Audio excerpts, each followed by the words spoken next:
जय हिंद साथियों। पिछले क्लास में हमने चर्चा किया था भारत शासन अधिनियम 1935 और इसमें आपसे बताया गया था कि किस तरह से भारत के संवैधानिक विकास में एक अंतिम कार्य किया था भारत शासन अधिनियम 1935।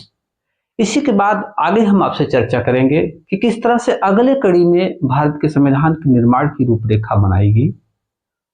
और इसी स्टेप में हम आपसे थोड़ा सा ऐतिहासिक परिदृश्य में चले। सबसे पहले हम आपसे चर्चा करेंगे कि 1906 में भारतीय राष्ट्रीय कांग्रेस ने स्वराज विधेयक के माध्यम से सबसे पहली बार संविधान सभा की मांग की थी।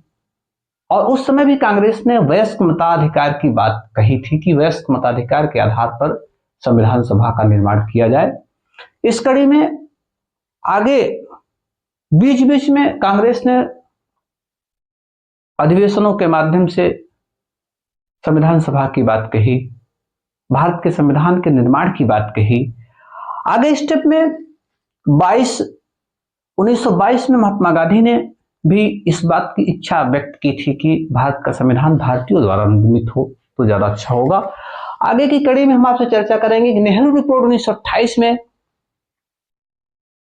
एक उच्च स्तरीय संविधान का निर्माण किया था पंडित मोतीलाल नेहरू ने, लेकिन अंग्रेजों ने इस बात को अस्वीकार कर दिया था।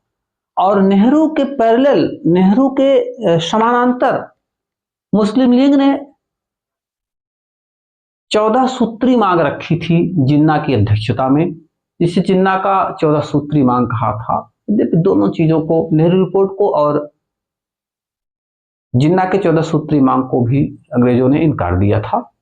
इसी कड़ी में 1934 में स्वराज पार्टी ने भी संविधान सभा के गठन की बात कही। इन तमाम मांगों के बाद हम आपको बताना चाहेंगे कि 1946 में कैबिनेट मिशन का गठन किया गया और उस कैबिनेट मिशन ने पहली बार इस बात को स्वीकृत कर दिया कि अब संविधान सभा का गठन किया जाए। और इसमें जो है आपको बताना चाहेंगे कि कैबिनेट मिशन के तहत एक संविधान निर्मात्री सभा का गठन किया गया। इस संविधान निर्मात्री सभा में कुल 379 सदस्यों की व्यवस्था की गई और जिसमें से 292 सदस्य ब्रिटिश प्रांतों से थे, 93 सदस्य जो है देशी रियासतों से थे और 4 ब्रिटिश कमिश्नरियों से थे। आपका ध्यान हम आकृष्ट करना चाहेंगे कि इसी में से 296 सीटों के लिए चुनाव भी हुआ और इस 296 सीटों में से 208 सीटें कांग्रेस के हक में, 73 सीटें जो है मुस्लिम लीग और 15 सीटें अन्य दलों के पास गई। और आपको यह भी बताना चाहेंगे कि इस जो चुनाव हुआ था इससे देशी रियासतें कहीं न कहीं से अपनी दूरी बना के रखी थी।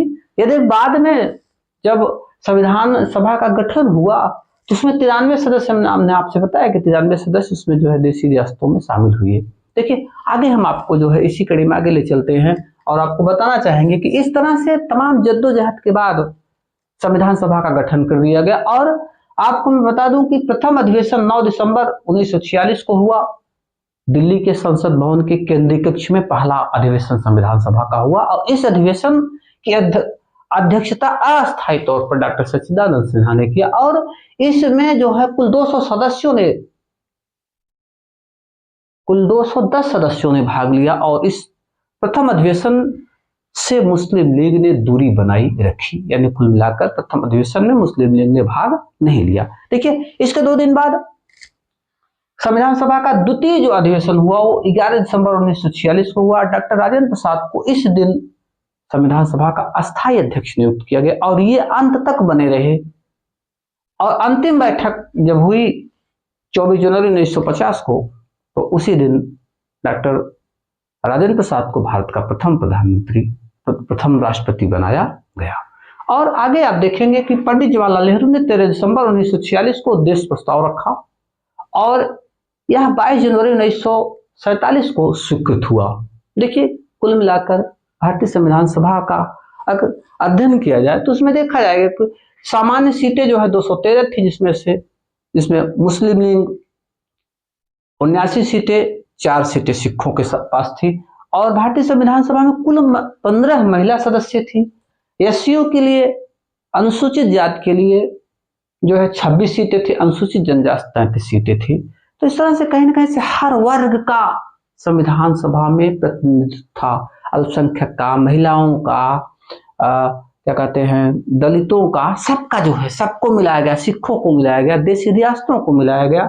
और इसी तरह से जो है आपको बताना चाहेंगे, संविधान सभा के गठन के लिए जो है प्रारूप 7 सदस्यीय प्रारूप समिति का भी गठन किया गया। और इस 7 सदस्यीय प्रारूप समिति के अध्यक्ष डॉक्टर BR अम्बेडकर थे। और संघ संविधान समिति के अध्यक्ष पंडित जवाहरलाल नेहरू थे। मूल अधिकार एवं अल्पसंख्यक समिति के अध्यक्ष सरदार पटेल थे। झंडा समिति के अध्यक्ष बाबू राजेंद्र प्रसाद बने। ये कहीं ना कहीं से एक समितियों को बनाया गया, अलग अलग विभागों को, समितियों को दिया गया, ताकि ये एक स्टैंडर्ड क्लास की व्यवस्था सामने लाई जा सके। देखिए, इस कड़ी में आपको हम बताना चाहेंगे कि संवैधानिक सलाहकार BN राव को बनाया गया। संवैधानिक सलाहकार BN राव को बनाया गया। देखिए, अब इस तरह से एक उच्च स्तरीय संविधान बनकर तैयार हुआ। संविधान सभा के निर्माण में कुल 11 अधिवेशन, 165 बैठकें हुई, और जिसमें 2 वर्ष 11 माह 18 दिन का समय लगा और 64 लाख रुपए कुल खर्च हुए। देखिए आगे, आप 26 नवंबर 1949 को संविधान आपका बनकर तैयार हुआ, और उस दिन उस पर 284 सदस्यों ने हस्ताक्षर किया। और इस दिन कुल 16 अनुच्छेदों को तुरंत प्रभावी कर दिया गया। कुल मिलाकर हम आपको बताना चाहेंगे कि 26 नवंबर 1949 को संविधान को अंगीकार कर दिया गया।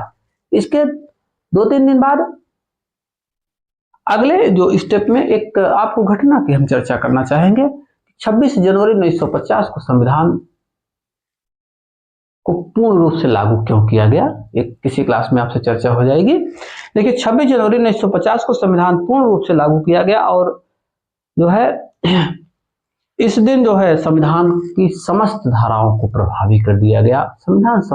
इस नवीन संविधान में प्रारंभ में कुल 22 भाग, 8 अनुसूचियां और 395 अनुच्छेद थे। देखिए, आपको बताना चाहेंगे कि इसमें जो है डॉक्टर अंबेडकर को जो है संविधान सभा का शिल्पी कहा जाता है, संविधान सभा का वास्तुकार कहा जाता है, संविधान सभा का पितामह कहा जाता है।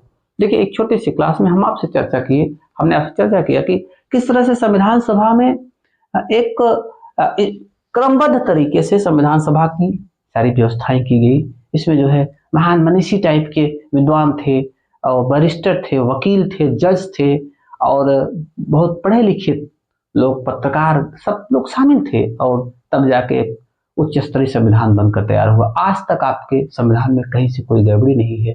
पूरा विश्व आपके संविधान की लोहा मानता है, पूरा विश्व आपके संविधान का सम्मान करता है। तो नमन है ऐसे सपूतों को। जय हिंद साथियों।